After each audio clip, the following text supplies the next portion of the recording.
Welcome to Nifty daily levels. Nifty consecutive గా 6 days follow అవుతూనే ఉంది. ఈ రోజు కూడాను 235 పాయింట్లు నష్టపోయి 24,654 దగ్గర క్లోజ్ అయింది. అన్ని మూవింగ్ యావరేజ్ కంటే కూడాను లో లెవెల్లో క్లోజ్ అవడం అనేది కాస్త నెగిటివ్ గా చూడవలసిన అంశము.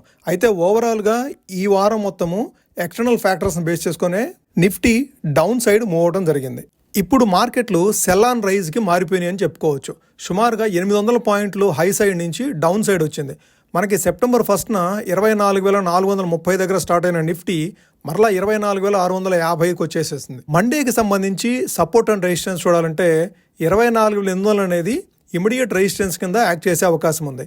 24,800 క్రాస్ చేస్తేనే 24,920, ఆ తర్వాత 25,020 ఈ రెండు లెవెల్స్ని మనం రెసిస్టెన్స్గా కన్సిడర్ చేయాల్సి ఉంటుంది. అదే డౌన్ సైడ్ మూవ్ అయితే 24,500 అట్లానే 24,400 సెప్టెంబర్ మంత్ ఎక్కడైతే స్టార్ట్ అయిందో అక్కడికి మరలా వచ్చి ఒకసారి 100% రీట్రేస్ అయ్యే అవకాశం ఉంది.